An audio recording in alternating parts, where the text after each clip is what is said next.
Hello and welcome back to the show. I am on the road this week, and as you can see, I'm sitting in a comic book store, which is in Charleston, West Virginia. It's called the Boardroom. So I was here. I was looking at some comic books, having a nice tasty beer, and we have a guest that we're going to be talking to about his upcoming Kickstarter. So let me bring him in. We'll find out about him and the book.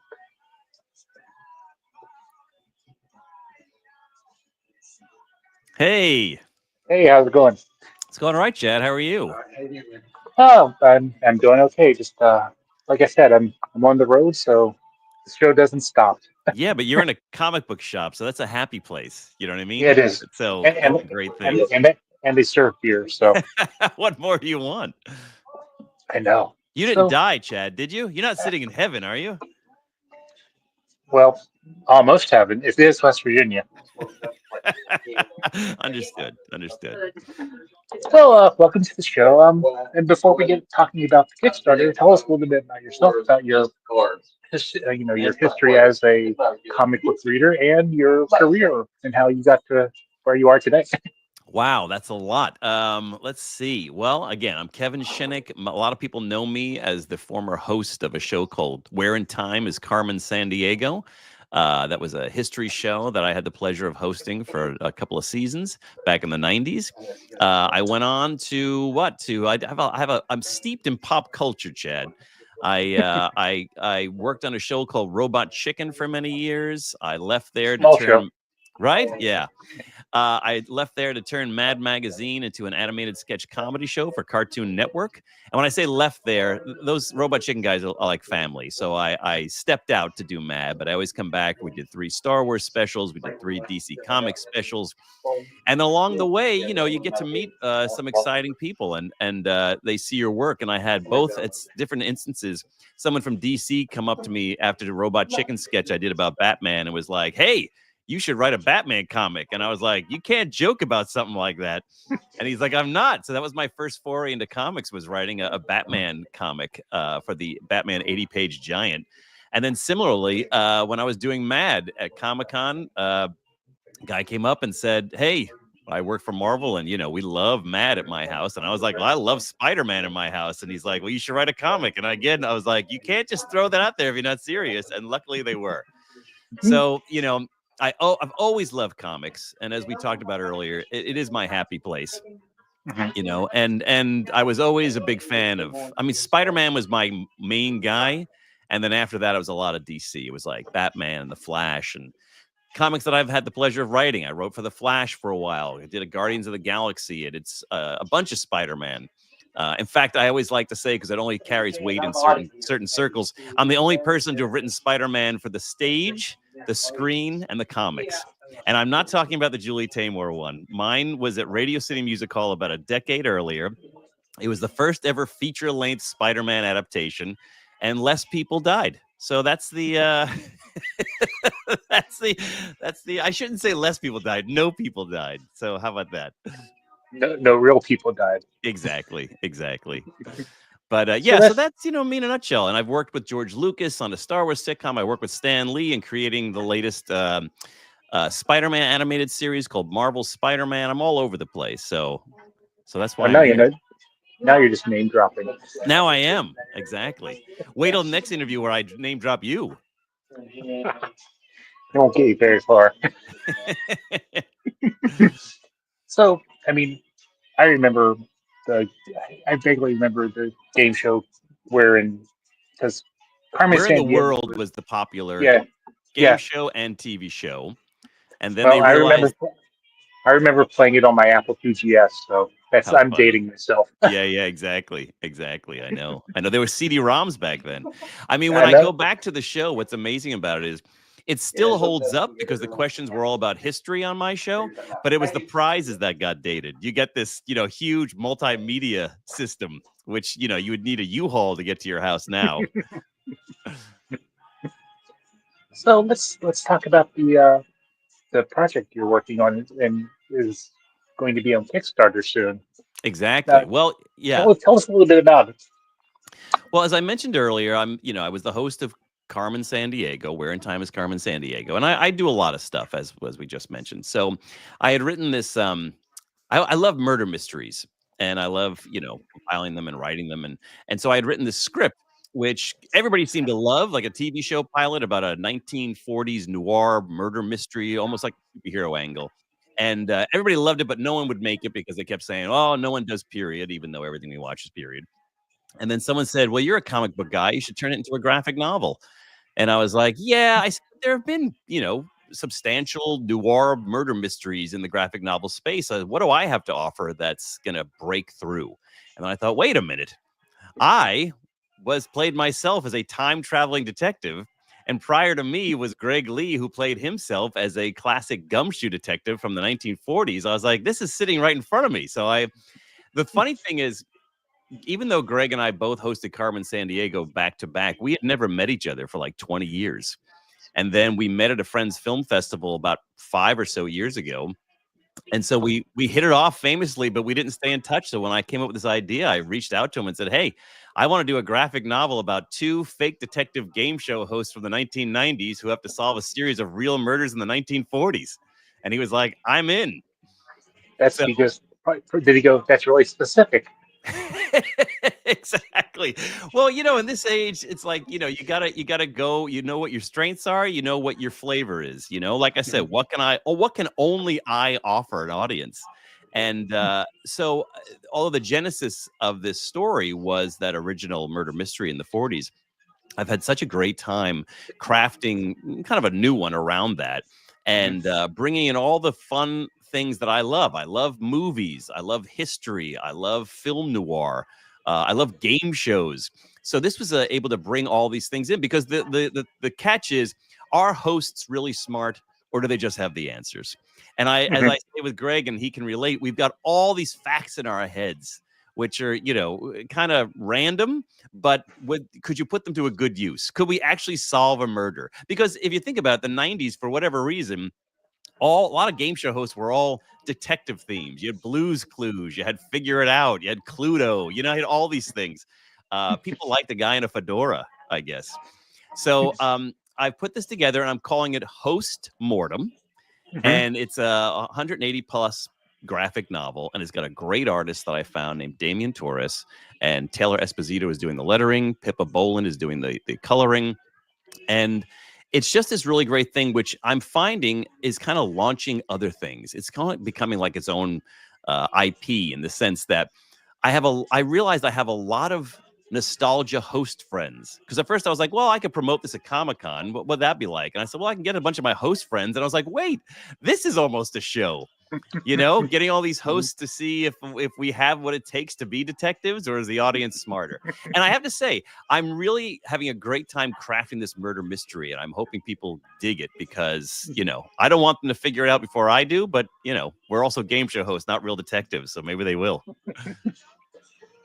So you've kind of who are the you've kind of mentioned the are there any other characters in the series or the book that play Yeah, an I know what you're saying. important Well, you role? know what? The we lean into, like I said, Host Mortem kind of sums it up. It's a little tongue in cheek. It's a nod to what we did before, because Greg and I have both hosted a number of shows in our careers. But there's certain information that the world may know now that people didn't know in the 1940s, especially game show hosts. Like, I found this tidbit that, again, is more common now, but the movie The Big Sleep, which is a classic noir Hollywood film with Humphrey Bogart and Lauren Bacall, um, came out actually in 1945, not 1946, but then they recut it because it had only showed to like certain army barracks during World War II. And then they realized they needed to go back and put more scenes with Bogey and Bacall in it to help the film. But in doing that, they had to recast someone. So it dawned on me that if someone in that role would have been murdered, there are only a few people who knew there was a earlier cut of that film. Now we all know it now because I think it was discovered in the 1990s, but at the time, I think there'd be a suspect that wasn't being looked at because the majority of people didn't know that there was a recasting going on. So this kind of spurred my imagination. And so again, it revolves around Humphrey Bogart in The Big Sleep, Old Hollywood, Murder Mystery Noir. We bring our game show trivia knowledge to it. So it's a melding of all the things that I love and all the things I think people come to me for in terms of my work. It's got comedy, suspense, murder, mystery, all sorts of stuff. So, like I said, I've been having a blast doing it. And as I mentioned with the artists involved, it's coming to gorgeous life. I just love this book. It's so beautiful, and I just wanted a chance for people to be able to support it on Kickstarter, so we can, as you know, a lot of people don't know, these things aren't cheap. Graphic novels cost a lot of money, and I'm not looking to take any money. I'm just trying to raise money so I can pay my artists Mhm. and letters and stuff like that, so we can get it out the door to the audience. Now, am I correct that you're working with Clover Press? Yes, yes. And can you can you tell us what you know about them? Because I know that they're I've seen a lot of projects that they've kind of helped, Yes, in absolutely. the Well, Kickstarter space. I was thrilled when they reached out to me because I love Hank and all of them over at Clover Press, and their books look so elegant and so, they're such a prestigious company. And when you go to them, they if you don't know them, they do a lot of compilations of beautiful Marvel artists' art and things you wouldn't expect. But one thing that's common throughout all their work is their books are gorgeous. They're like pieces of art in their own right. So when I got a call from them saying like, "We love this idea. Would you, be interested in doing it with us or having us publish it?" I was like, "Absolutely." So we're picking up speed. Like I said, the Kickstarter will launch in early February, but we have the landing page up now. So I'm letting people know to go to, if you can't find it, you can just look to Kickstarter and look up Host Mortem. But if it's simpler, I also have it linked to hostmortem.com. So if you go there, you can find it. And then even if you're the least bit interested, I'd say click on follow, because this whole Kickstarter chat, I don't know if you're learning it or have you done it at all. It's a whole ball of wax, and it's a whole different business. So we're finding that, the more support you get up front, the easier it is for the campaign to get supported and promote itself and succeed. So like I said, if anything I'm saying sounds interesting to you, go to hostmortem.com and follow us on Kickstarter. Well, I'm a talentless hack, so all I can do is tell people about the what talented people are doing. But I have friends who, also are indie creators who do their comic books and do Kickstarter. So I know there's the, you know, roller coaster ride of from before Always. you launch through, Yeah. that last day when you hopefully finally get funded.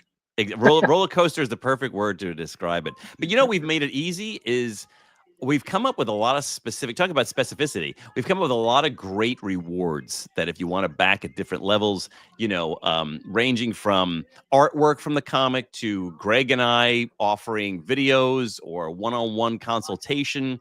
I do a lot of voiceover. I'm the voice of Bruce Banner in across Marvel's animated universe. I've done a lot of the voices on Mad.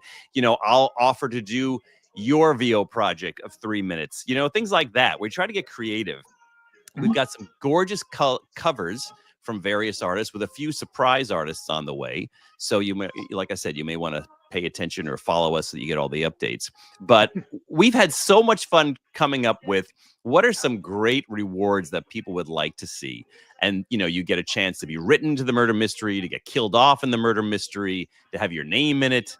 And like I said, I'm a writer, I'm an actor, I'm a host. So I wanted to offer tutorials or one-on-ones with us, or I'll read your script and give it script evaluation if you're interested, because my career covers a vast background. So I just wanted to get all the nooks and crannies and find what I had to offer. Well, kind of jumping off that question, with your prior experience writing comic books, how has that helped you with this project, and how do you feel that you've grown as a writer? Great question. And I always love writing comic books. I find it the most, I've written novels, I've written television, film, all sorts of things. And in some ways, it's the most intimate relationship you have, I think, which is the writer and the artist. And so, like, my script is practically just a letter to Damien saying, "Hey, Damien, I'm thinking of this. And what do you think?" And it's a great collaboration. Um, I'll tell you this much: deadlines help. And when you work for Marvel or DC, you have those deadlines that you have to hit. So I've had to be diligent on my end to give myself deadlines to be like, look, this can go on and on if I keep working on it. As someone once said, it's never finished, it's just done for now. You know, and Mhm. but the great thing is I've been working on it, and it's coming out. All the ends are coming up tied nicely, and like I said, I'm excited for people to read it and to get involved in the mystery and see if they can solve it. So is there any difference, working with your artist on this project, as compared to working with, your projects from from DC and Marvel? You know, I can't say that there's a big difference when you're working with an artist. If or I've just been very fortunate to work with great artists. You know, I know a lot of people sometimes complain, "Oh, my guy or gal didn't hit the deadlines, or they were this, or they were stick in the mud about that." But I've been very fortunate to work with some great collaborators.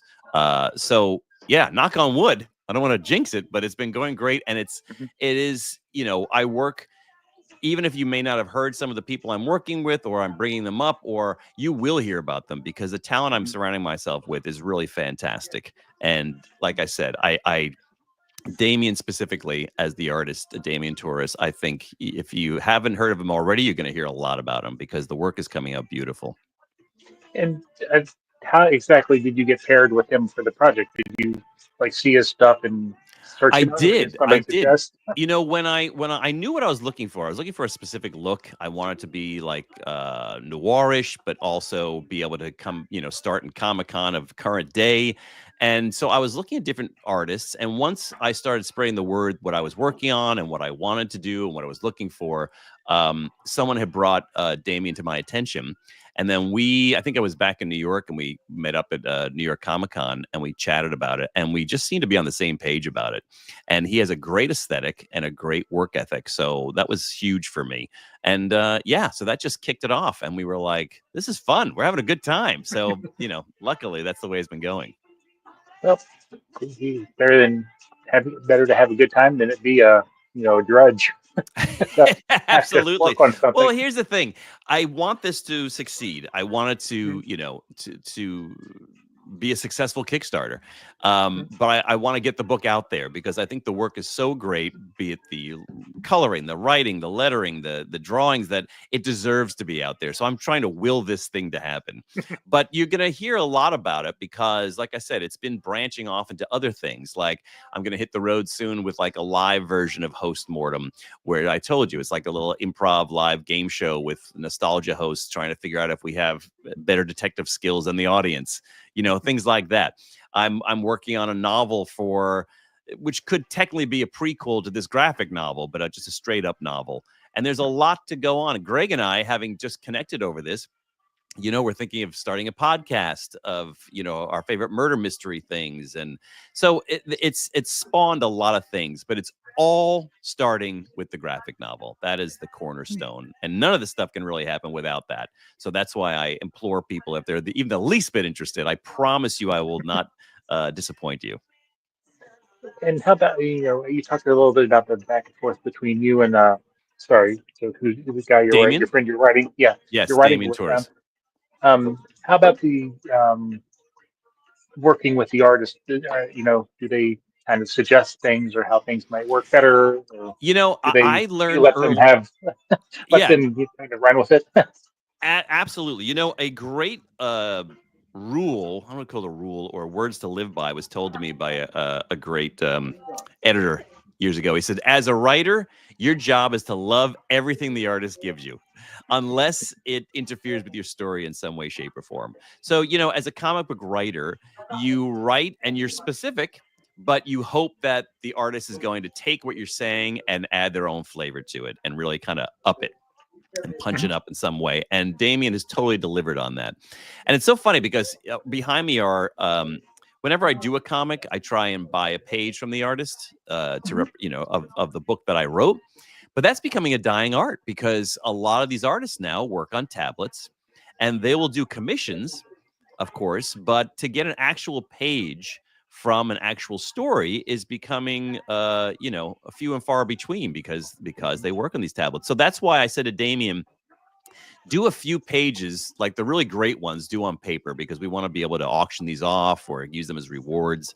And now I'm getting jealous because now I'm like, oh wait, I'd love to have that in my in my gallery, Well, But technically, you should get one since it's your project. I mean, well, I guess so. But like I said, I need all the funds going towards the creation of this book. So after that, if there's anything left over, I'll take something for myself. But I have other cover artists like a gentleman named Tony Foti. I did a Star Wars novel called Force Collector back in 2019. And Tony did the cover for that. And it was really a great cover. I found it really arresting. And so I reached out to him and said, would you be interested in this? And he was like, totally. So he's come up with a variant cover. I don't know if you know a gentleman named Timothy Anderson. Timothy got notoriety when he turned Blade Runner into a pulp cover, like it was a pulp book back in the day. And so I reached out to him and said, would you do that same pulp, to Greg and I? And he said, absolutely. And like I said, a couple of celebrity surprises coming up in terms of the cover department. So I'm excited to announce those things as well. so which comic book writers or writers in general inspire you and make you, or kind of have helped you hone your style? That's interesting. I have to say the comic that did it for me as a kid, I picked up Len Wein's The Untold Tales of Batman. The Untold Legend of Batman, which was great because it was like It was in the cereal box, right? The three little ones. No. It was like a 5 or 6 part miniseries, Okay. and it encapsulated like it just so happened to be the one I picked up. But if you needed to know everything about Batman, it was in that story because basically, and this may ring some bells, it was a story about how in this canon, Bruce's dad had a Batman costume of his own. Yeah, well, I think that's the one that they kind of, when they had the Batman cereal, they kind of shrunk it and Oh, put did it they? in there. The It's what, original. like a mail Okay, away offer. gotcha. I gotcha. This And wasn't at the time when it first and came Bruce out. was like the original Robin, right? No, this is different. This is his dad wore this at a Halloween costume and he kept it in a glass case. And then someone broke into the Bat Cave and is messing Oh. with him, and he can't figure out who's so close to him that they know all his secrets. And so that really kicked me off on loving his Len Wein's writing. The funny thing is Mhm. now I have a lot of friends and colleagues who are writers. So like Mark Guggenheim, Zeb Wells, Jeff Johns. We're all buddies. So it's funny Your to name all. dropping again. Well, I can't help it. That's my existence, Chad. I'm I know. joking. I'm teasing you. I know. I can also name up my mom and my dad. How's that? But I can't help but think we all rub off on each other because we Mhm. spend so much time together and we brainstorm and it's a good collective. It's a good collective. So, having worked on the Batman, the Flash, and Spider-Man, are there any other characters you would like to kind of take a stab at? Oh God, yes. I mean, you know, the Richard Donner Superman movie changed my life as a kid. So I would love to take a stab at Superman, Green Lantern, any of those guys. I always consider myself so fortunate when they reach out to me and say, "Hey, you want to jump on this run of whatever?" My favorite was it was during COVID, I think, but DC reached out to me and said, and this is how they phrased it, which I thought was hilarious. Anything that's ever been worth doing with Flash has been done. Do you want to come on board and try something? And I was like, well, thanks for putting it that way. But yes, I totally do. And so the great thing is I go back to I don't want to say back to my childhood because I feel I carry that with me every day. I've turned my midlife crisis into a career. But the funny thing is I was like, well, again, what can I contribute to this story that would interest me? And this was a story that involved Barry Allen at the time. And that's who I grew up with. I was there when Barry died and Wally took over. But when I was a child, it was Barry. And I loved his ring. And I kept thinking, I started going through all the comics and all the sites to say, like, do we know how he created this ring? And so when I found that we didn't discuss that, I had what I thought was a cool way to make my mark on the Flash lore. So if you go back and read With This Ring, which I think came out in 2020, I think, we have a little back history as to how he actually created his ring. Yeah, it was great doing that. So yeah, Superman, Green Lantern. There's a lot of those that were close to my heart that I'd love to do. So, well, I guess on the opposite end of the spectrum, are there any characters that you don't think that you could write or do justice to that you would? It's not that I couldn't do justice to them. As a writer, I always try and take the challenge. And like Mhm. I said, I did with Flash. I didn't need to look very far because I love Flash.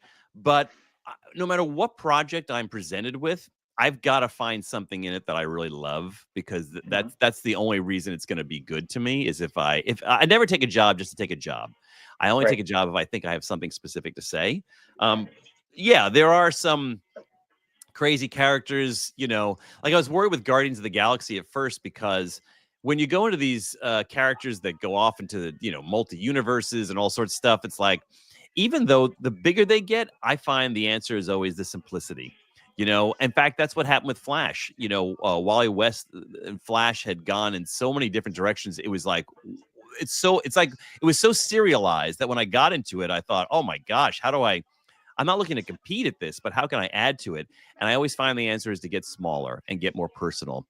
Mhm. And again, when you work with something like why did he create that ring or how did he create it, it becomes a very close to your heart story. And I think to me, I'd rather go inward than go outward in terms of characters. So that's how I kind of roll.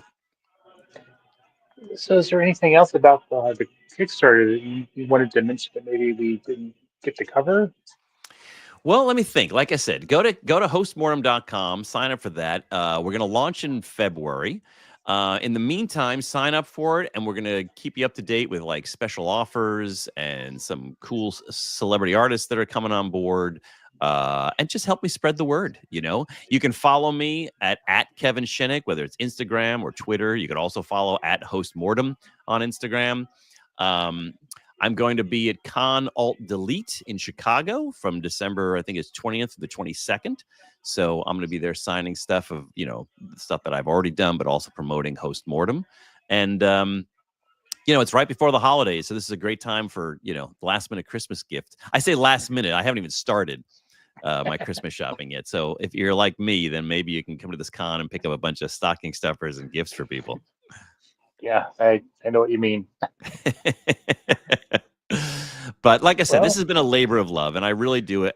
Everything I write as a fan first, and I've enjoyed this journey, and I love that Greg Lee let me take his likeness and help me bring him into the story. I love working with Damien and Pippa and Taylor and all the other people that are going to be popping up as surprise guests. So, and God bless Clover because I know this book's going to look fantastic. well, we'll keep an eye out for when the project launches there over at Comic Watch, and in the meantime, I'll get this interview out so we can use it to help spread the word. And I would love that. And a funny little tidbit I'll finish with you is I'm also an actor.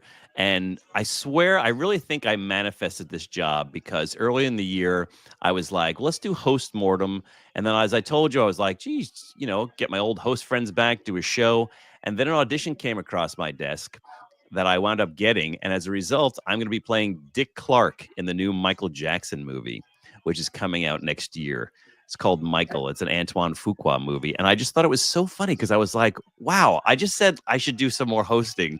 And then across my desk comes the ultimate host, if you remember him from American Bandstand or New Year's oh yeah, Rockin' Eve, you know. yep. So it's a host year. It's a host year. Sounds like it. Well, Yeah, absolutely. we'll definitely have to keep in touch and see how as things get Thank closer you, to the Chad. launch Yeah. date. And if you or anybody ever is watching, is ever in West Virginia, Charleston, West Virginia, stop by the boardroom and check them out and buy some Absolutely. It looks stuff. And fantastic there. Yeah. if this was here when I was growing up and lived in town, then it would have been a harder time to leave. But I was gonna say you'd still be there, right? yeah, well, I don't know about that, but again, I want to thank you for your time, and we'll be in touch. Thanks, Chad. All right, thanks.